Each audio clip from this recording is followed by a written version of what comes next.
All right, guys, welcome to Wide Awake News Radio. Charlie McGrath along with Eric Lovely on this Thursday, the 27th day of December. And lots of things to cover tonight. And you know what? Instead of going on a 5-minute rant about the topic that I'm bringing to the program tonight, I'm going to bring Eric on right now because I know he's got things he wants to talk about as well. And I feel bad that I dominate this first segment every time I'm on with him. Eric Lovely, welcome to the program tonight. How are you? How was your Christmas?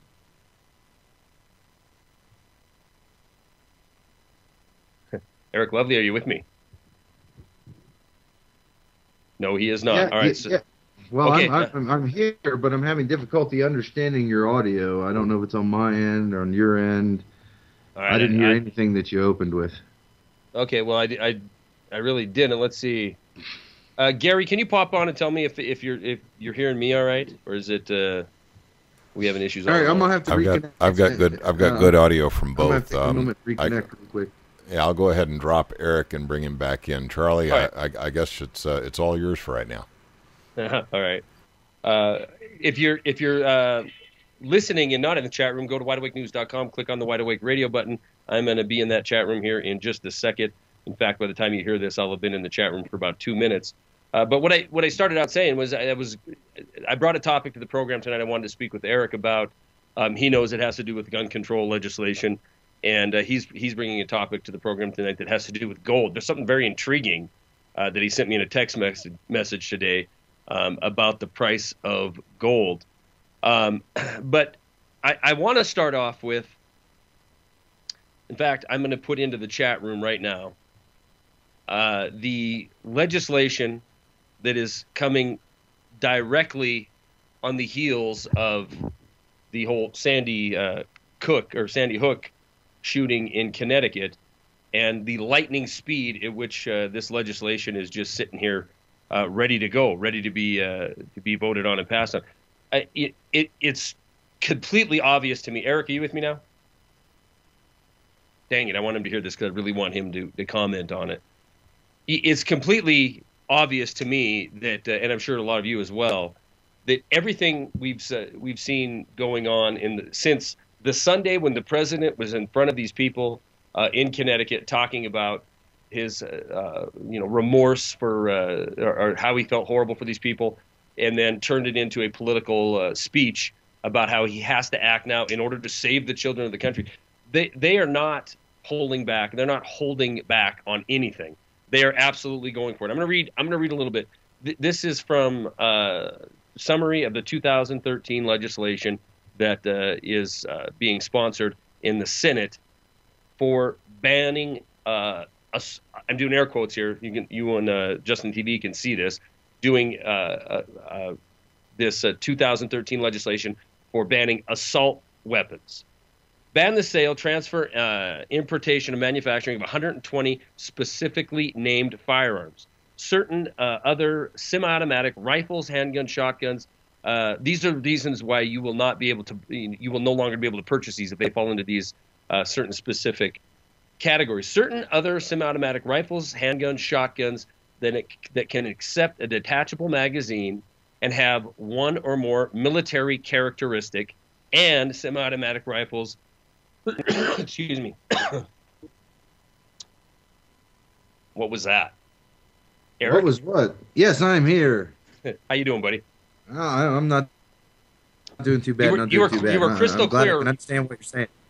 You were crystal clear until the program started. Then it just kind of went.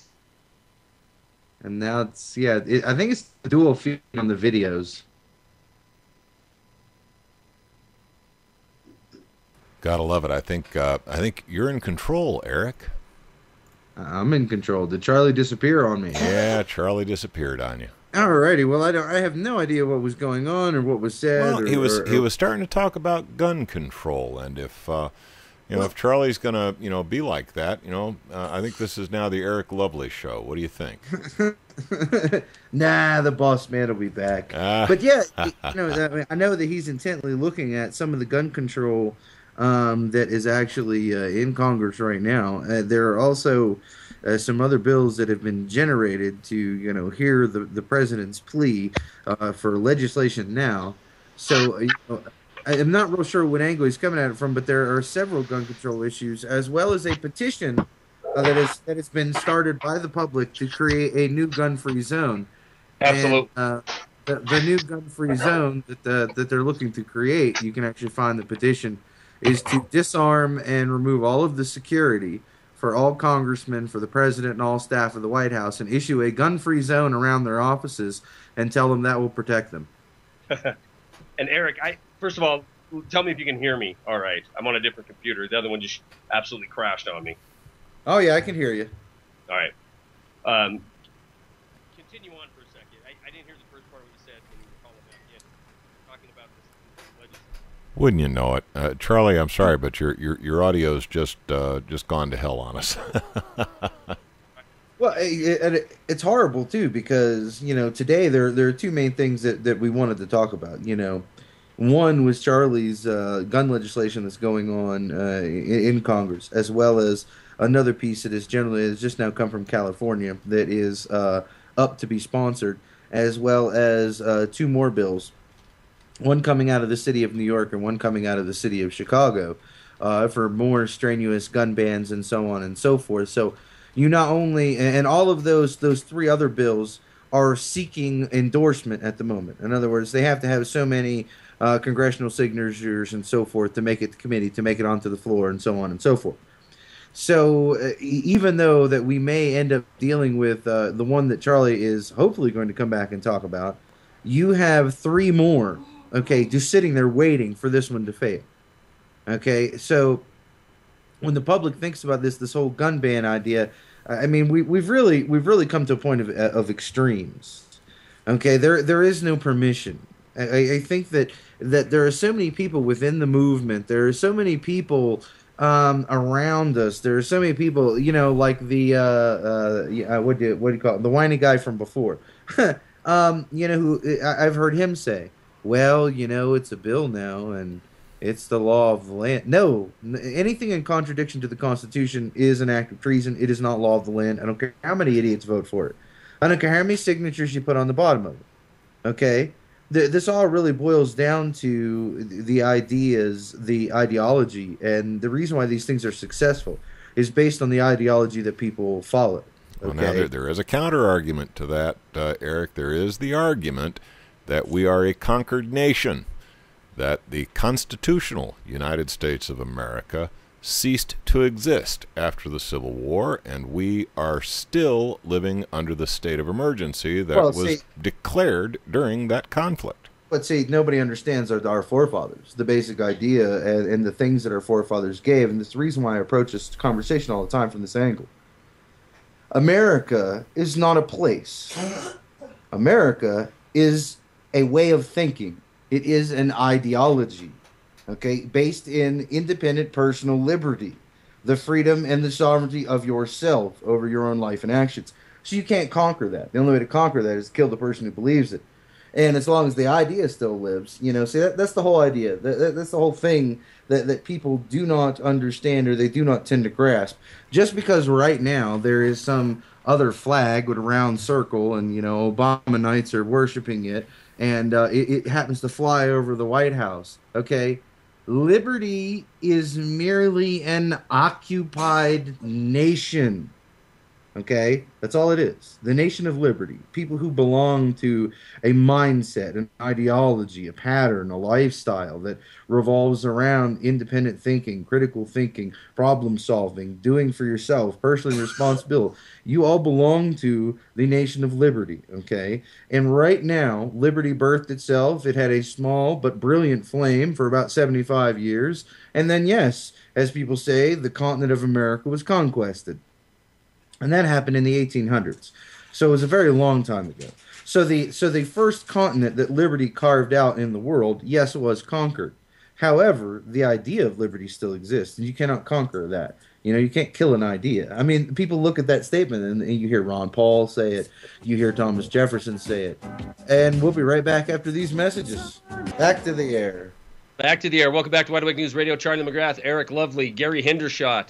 And I want to apologize for that, for my computer shutting down on the last broadcast. Somebody in the chat room, I was whining about it during the break to Eric. Fortunately, I have the Swami, Eric Lovely, who's master at having people flip him some grief.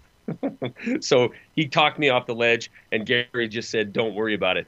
Somebody put a comment in chat about how we seem to be having these technical snafus quite often, and I immediately took a little bit of offense to that. Not personally for myself, because really, I'm doing the best I can do, but it's because Gary Hendershot, who for absolutely nothing is using his thousands of dollars worth of equipment to come on here and run the program just about every night of the week for free. And, since he's come on board now, DimCAD can attest to night number one of doing a recording, a live broadcast on Justin TV, and then broadcasting live on Rinse as well as Oracle, and then having the ability to have two live individuals on camera. The first night was absolutely horrendous, but once we got it figured out, we've had a whole bunch of flawless programs in a row. So I want to make sure everybody knows that Eric Lovely, he doesn't make a dime for this. I don't make a dime for this. Gary doesn't make a dime for this. We do this because we love to do it.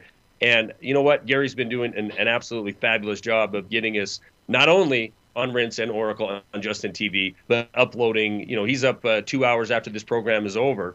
Every night. That's not even an exaggeration. Every night, as soon as the program's over, he hangs up on me because he tells me I got a bunch of work to do on Wide Awake News, and he uploads these videos to YouTube. So let me get that out there. I apologize for the issue here. It was my issue. My computer, for whatever reason, decided it was time to restart and reconfigure. I obviously missed the error message or the warning that it was about to do that. But, these things happen. Eric, I don't know what we covered in this assault ban bill, but this is what I wanted to talk for my portion anyway, bring to the program tonight. And I'm going to cut to the chase because we've already went through so many minutes of airtime here.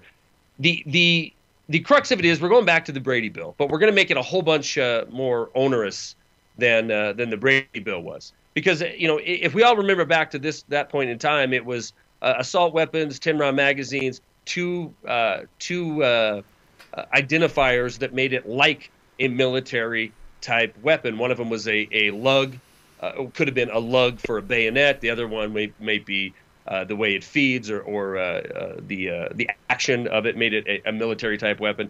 Well, since the ban expired, obviously semi-automatics and assault rifles are available, as they should be, to any person in this country under the Second Amendment. This new legislation, 125 specifically named firearms are no longer going to be available. Certain automatic rifles, handguns, shotguns that can accept a detachable magazine and have one military characteristic, it used to be two, now it's one, are going to be banned. Eliminating the easy-to-remove bayonet mount. Okay, they're doing away with that verbiage.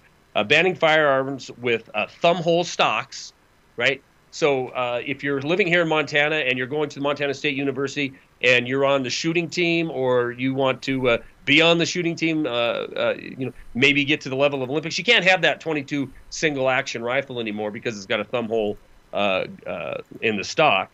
And bullet buttons, I don't even know what that is, to address attempts to work around prior bans. Ban large-capacity ammunition feeding devices capable of accepting more than 10 rounds. Protects. This is the crux of it, right? Here is this is what your government, this is what your senators, your congressmen, and I know I'm directing this. I should be doing this in a plural sort of way. This is what our representative government thinks of the Second Amendment. That we're going to put in the legislation certain. Hold on one sec here, folks. Certain key things that are going to protect the hunter and the sportsman, as if this is all to do with hunters and sportsmen. Protect legitimate hunter and the right of existing gun owners. Protect legitimate hunters and the right of existing gun owners. So, according to the Senate and this legislation, only hunters, right, are legitimate gun owners in this country. Absolutely contrary to what the Second Amendment's about. And Gary, let me put this out. We're gonna call Eric on his cell during the break. So Eric will be back on after this next break. So you're pigeonholed into, if you own a gun, you can be a hunter. Anything else, you forget about it. You have no right to own a gun in this country. They're also going to grandfather in weapons legally possessed on the date of enactment. This is important. I own an AR-15. I own a couple carbines that have more than a 10-round capacity. I own semi-automatic handguns that have more than a 10-round capacity. All those are going to be grandfathered in if this on the date of this legislation, if it becomes law, exempting over 900 specifically named weapons used for hunting or sporting purposes, and exempting antique. Looks like we got Eric back. Exempting antique, manually operated, and permanently disabled weapons. Let me read that again. Exempting over 900 specifically named weapons used for hunting or sporting purposes. There you go. You can only own firearms if they're for legitimate sporting or hunting purposes, and they're going to grandfather in my AR-15, Eric's AK-47, your whatever you have, your Sig Sauer that has a 15-round magazine. Now, exempting antique and all the other things that are going to take care of the rights of the people comes at a price. Requires that grandfather's weapons be registered under the National Firearms Act to include. Now, I live in the state of Montana. I don't have to have a license, a permit, or any other piece of paper from a government to tell me that I can own a whatever, an AR-15, a 22 single action, a 410 single action, a automatic whatever. I don't need the government a piece of paper to tell me that I can own that. And I'm going to pick up on that after this break. We'll be back with Eric Lovely, more Wide Awake News Radio in just a few minutes. Hang tight. Welcome back to Wide Awake News Radio. Charlie McGrath, Eric Lovely, are you there? Yes, I'm here. Very cool. We're rolling. Everybody's on board. I want to continue what was supposed to be the first segment's talk about firearms is now running into the third segment. But I want to get it to the point. I wanted to bring it to the point of grandfathering in. You've heard all the verbiage before. They're making what is an assault weapon easier to classify as an assault weapon by doing away with the two necessities that make it a military type weapon, bringing it down to just one of these characteristics that makes it a military style weapon. And but don't worry, folks, because if you're a legitimate hunter, you're going to be just fine. And if you happen to own one of these weapons when this date is reached, when they turn this into law and they literally destroy the Second Amendment in this country, you're going to be grandfathered in.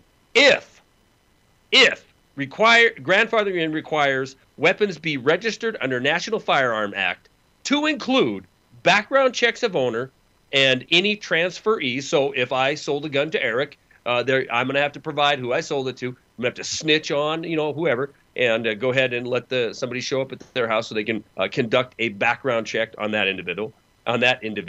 Type and serial number of the firearm, positive identification, including photograph and fingerprint, certification from local law enforcement of identity and the possession would not violate state or local law, and dedicated funding to the ATF to implement registration. This last paragraph spells to you exactly where we're going. Hitler said you can't control the masses unless you take away their guns. This is what it's all about. You don't need to take away their guns, right? Eric, I need you to go on this. Go, run. Well, really, I've been in this debate, and yes, I have looked at the legislation. I understand everything. But let me start out for all those people who are listening, okay? Those individuals who are even taking part in this conversation, you're part of the problem. There is no conversation to have. You don't understand what you're talking about. The Second Amendment is based on what? It is based on liberty thieves, not the common crook, not the rapist, not the guy who goes in and shoots up your school. None of that crap, none of that garbage. None of that. Hunters, Eric? Ain't it for hunters and legitimate sportsmen? No. That's what my Congress wants me to believe. That's what my Congress is trying to sell to me. They're a bunch of morons. The guns in the civilian hands and the civilian hands on the guns by our forefathers is documented as you are there to use your gun to shoot a liberty thief in the face, who is the only body or group of people that is physically possible of truly taking your liberty. Not infringing on your rights by stealing a TV or something. To steal your liberty. That is a government, i.e. the guns are used to shoot government when they get out of hand. Now, those are the common, basic English that anyone can understand. So if you're even having a conversation, if you're even in this debate, instead of arresting these people and hanging them from the nearest tree after a quick and speedy trial for treason, then you're part of the problem. There is no conversation to have. When are people, this is one of the crazy things to me. People just want to continue to talk. They want to have conversations. They want to sit around the campfire and sing Kumbaya and wait for some superhero in some spandex shiny tights to show up and wave a magic wand and fix everything. They were called your forefathers. They put the military-grade weapons in your hands. Fix the problem. If you don't, you can ignore that. And, I don't even want to hear people talk about it. The Civil War is coming. There is no way to avoid it with the present mental state of the public. Because you're willing to have this conversation, there's a whole nother percentage of the group. Eric, I didn't mean to cut you off, but listen, I honestly think this legislation, this tone, this tenor coming out of D.C., coming out of the would-be masters of the people of this country, I believe this is designed to help push us into some kind of conflict between citizens. I do believe this. I think it's another dividing wedge that they're going to flog to death. Why? I don't understand why you would believe that. You see, back in the day, this is the same exact argument the king had. No, it isn't. It is. The king went for the guns at the same. I'm sorry. I'm sorry. I thought you meant I thought you said the Brady Bill. Sorry. Yeah. No. When you look at the king and you look at what King George did, and you look at Adolf Hitler and all of these people, right, they felt that they were in a position that they could get the guns, and they went after the physical firearms. It's the same thing that the king did. Now, there wasn't enough nerve or movement within Germany to stop Adolf Hitler from collecting most of the guns. There wasn't in America. There was enough nerve to stop the king from collecting the guns. But not anymore. This is what you're going to have. This is what you're going to have right now. What you're going to have is you're going to have people who sit on the radio and talk about one thing, and they're going to be wondering why there's a small percentage of the population that's shooting the other population in the face. And everybody's going to be standing around going, how did it come to this? It's because a guy like me sat on the radio and told you that there are people who no longer want to talk to you. That the moment you open your mouth and wave a flag of white to have a conversation with the enemy, you will be deemed a casualty of war. I don't care whether people believe it or not. I don't care whether people agree with it. There are people who no longer want to have this conversation. They want the problem fixed, and they're going to do something about it. People who want to buy guns, want to talk about sporting and all this and that and other crap, they're going to be talking about shooting pheasant long after the first shots of the real Civil War has already occurred. They're still going to be standing around talking about legislation. Why? Because just when the king did it, that's exactly what 60% of the population did while the Revolution War was already being fought. There were people in the street shooting each other in the face, and 60% of the population was still standing around talking about legislation that the king had passed to take away their guns. Now, this is am I not supposed to wait a minute? Am I being thin-skinned here to say when you're talking about people on the radio? Are you talking about me? No, I'm sitting here talking. Well, no, you'll see them when this situation unfolds. People like you won't be on the radio anymore because you'll be already unfolding. It's here, man. What I'm saying, you'll be in the mix. You will transition from a radio position of leadership to a local position of leadership. That is what I envision for you, because that's what a person like you does. Now, other radio show hosts who aren't leaders, who don't think, they're going to be still sitting on the radio while people like you and I are taking action and doing the things that we need to do locally. That's the reality. And people can continue to argue about it. They can talk about all of these bills. But you know what? I'm with Bob Wright. Sign them. Sign them all. I'll send you the pen. I'll give you the paper, because when you show up to take my rights, if you're the idiot foolish enough to take a government check to stroll down my road, well, guess what, buddy? Your kids are going to have to earn that pension, because you ain't coming home to collect it. Now, that's the reality. If you are stupid enough to put food on your table by oppressing me, there is going to be an ultimate outcome. You can have my gun when I'm dead, or your buddy can come get my gun stepping over your dead carcass. And we'll keep playing this game until one of us wins and one of us loses. And I don't really care, because if I win, then I win. If I lose, then I'm dead and I'm free anyways. So, you know what I mean? It doesn't really matter to me. This is the portion of society who I speak to on a regular basis all of the time through emails, and I talk to their communities that they're building. They don't care. They don't care what the government has to say. They don't care what the newspaper says. They don't care. They don't even read it. They would burn it rather than wipe their butt on it. They don't care what the president has to say. And they have their guns, and these guys are going to pass legislation. You know what? They're not going to care then either. I mean, this is the reality. You actually have whole communities who are simply rebelling on a very nuts and bolts basis. You are not hearing them because they're public enemy number one. They want this ATF funding from you, the taxpayer, so they can go kill these groups that aren't going to comply. That's what they want your funding for. Now, this is the reality. Now, I understand the whole entire idea. We can debate this till we're blue in the face, but that's how I feel, and that's what I know, that's what I see, and that's what I actually see people taking part in. The other side of the coin for preppers that don't see this, then I would say you're not talking to the right people. You're not in the right groups. You're not looking to the right people to amalgamate yourself with unless you truly are afraid of what needs to be done. Well, here's a fact. I know we're coming up to a break, and this next segment, I need you to talk about what you sent me about gold earlier, because it boggled my mind here a little bit. $42.40. $42.40 an ounce. I need to hear this. All right. Selling today. What's that? It's selling for that price today. We're gonna hear about this on the backside of this break. We'll be back with Eric Lovely. More Wide Awake News Radio in just a few minutes, guys. Hang tight. Welcome back, Wide Awake News Radio. Charlie McGrath, Eric Lovely, finishing up this first hour. And those of you on Justin TV, you heard what I wanted to say, and I'm going to summarize it real quick here. Governed by crisis has been that's been how we've been governed since 9/11. And some people will go back further than that, but just since 9/11, since 2008. The legislation, the crises that have been brought to us, most people either immediately signed on to the notion that we needed to, end free market capitalism in order to save it. We needed to give extraordinary power to the Federal Reserve. We needed to bail out these institutions. And most folks that were paying attention, unfortunately, fell for it. Now, the majority of the people just don't care. They just don't care. They don't care about the financial system. They don't care about how the monetary policy is. They just want to make sure that the beer's flowing, the TV's on, and gas is under $4 a gallon. This issue, this gun control issue, this will be the crisis that I think will wake a lot of people up, because, as I said in the break, you have a very large country. You have 310 million people, and they don't all live on the left and right coast. And I truly believe the majority of the people understand that the Second Amendment, the right to bear arms, is a very, very important part of being an American. And this isn't going to be a simple whatever's best.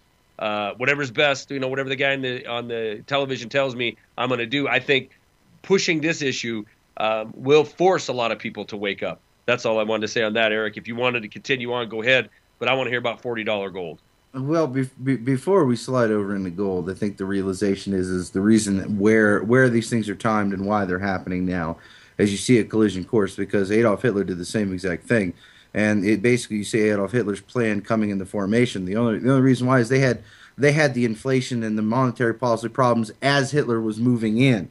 Right. Now you're having them culminate at the same time, because if you look, gun control, the most successful gun controls around the planet, Soviet Union, Communist China, and so on and so forth, took place during an economic collapse situation, and over, like Adolf Hitler, 72% of the guns that he collected from the populace, or 72% of the registered guns within the populace, was collected on food for gun programs. If you look at China, food for gun programs. If you look at Russia, food for gun programs. 60 to 70% of all firearms that all of these gun grabbers did, they did through trading it for food, because the people were starving. Okay, yeah. So it's going to be a whole different story here in America when the people are starving, as you see these two issues collide. So I think that your theory is sound for now, because there's food in their bellies. But right, wait, you're right. You're right. Over this weekend in Los Angeles, they had a food for gun grab. 2,000 plus guns were collected. Anywhere from $100 to a $200 card for a local grocery store if you complied. I mean, so and obviously this isn't the first gun for food program in this country. But Eric, I couldn't agree with you more. If you actually look at that's hungry. Yeah, if you look at the actual gun grab that went on in California, they did amnesty gun collection in that. That means they didn't care where you got the gun. They didn't care if it was a bazooka, if it was an automatic weapon, if it was a single-shot weapon. They did not care if it was so illegal under the present guidelines that they should have shot you on the spot. They didn't care. They took any weapon you wanted to bring them without asking any questions. Well, there's the reasons, because what they want is the guns. They don't care about you. They want the gun. But now, and you know, I don't want to take up too much time with that because, you know, everybody was talking about the IMF and the SDR, okay? And I really want to get this out, and I really want people to understand this because I finally figured out exactly what the SDR is. Okay, special drawing rights. Now, I've been pondering for a long time what this currency is and where it comes from. Okay, well, when you actually find out and you follow the paper trail and who gets paid, the IMF, the 12-seat banks that own the Federal Reserve, okay, are now privatized their industry under 12 individual collective groups, was created the IMF in the 1940s. Whether you want to believe that or not, the legislation is there for you to find. Now, what is an SDR? Under legislation of the United States Congress, an SDR is a special drawing right. What are they drawing upon? Oh, well, they're drawing upon the Federal Reserve's capital. And they have the right to do so, signed by Congress. Well, what is a special draw? It means that every time the IMF increments an SDR, they're buying gold from your vault at $42.40 an ounce. Right now, today. They then take that money, capitalize it in their bank, and they get this gold, okay? They recapitalize and create a 0% interest loan that is loaned back to the Federal Reserve and then re-loaned out into the public at 7.5%. Okay? You have a company that is taking your gold, buying that at a price that you cannot achieve, and then loaning it back to you. And they're buying it $42.40 an ounce, and they're loaning it back to you at $1,780 an ounce. Do you see what's happening here, people? Do you understand why we couldn't give the Germans their gold? Do you understand why we couldn't give the Spanish their gold? Do you understand why we can't give anyone their gold? Okay? Because the IMF has collateralized it to create special drawing rights that they're supposedly saving the world with off of your gold. Your gold. Your American gold. And they have special rights to make this profit. And guess what? The same people that own the Federal Reserve own the IMF. So the Federal Reserve isn't going to challenge them. It's your gold. $42.40 an ounce. Special drawing rights. Stick them in the. Never mind. I don't understand. I don't understand why people can't. I'm kind of lost, Eric. I'm kind of lost. I'm not gonna lie. How did they come up with the $40? Where's this handle coming from? It's in legislation, and because I had the internet troubles. But what I want to do is I want to print an entire article and I want to post it on the page because the legislation gave them the right to buy it, because Congress, it's a deal between Congress and the IMF, okay, a private company. Well, Congress said, well, we have the right to determine the value thereof of an SDR dollar. Well, an SDR dollar is worth, 42 of them are worth an ounce of gold. And then they translate that back into Federal Reserve notes and take a loan out on their SDRs, which is backed up by your gold. And then they take a loan out in Federal Reserve notes and loan it back to the bank. The special drawing right scheme that is going on is basically every member nation, if you look at the charter, every member nation is subject to this private special drawing right exchange. So here's how it works. You are the head of Greece. Let's pick that country. You're in economic turmoil. I buy your gold from your treasury. I capitalize it, create an SDR dollar system, then translate those dollars back into your local currency and loan it to you at a profit, telling you I'm giving you an economic bailout. But really, you're adding 7% more interest using their own money to create the money that you're bailing them out with. You're giving them paper back in exchange for their gold ounces that you've just extracted from their country. This is why the IMF is now the 6th world largest gold holder. That's what I was just looking up. You know, it's not even claimed to be a bank. If you look at the legislation and the way it's organized. Now, these items are repatriated back into the system, and this is where it starts to get a little funny, because I don't understand how they're then taking the same gold that they already created an SDR for, and they're putting it back in the system as a counterbalance. So these guys are manipulating the gold from 3 different sides of the equation. And what is really, people just need to stop. People, you know, I know your iPhones and your iPods and all your gadgets are cool, and all of these things are really interesting. But, you know, we are exporting gold to the point of insanity. We can't even meet, you know, what is the stop? Everyone wants to get upset. But you know what? If Germany and 7 other nations demanded the invasion and the arrest of these individuals because they stole their gold, what right do we have to stop them? We did steal it.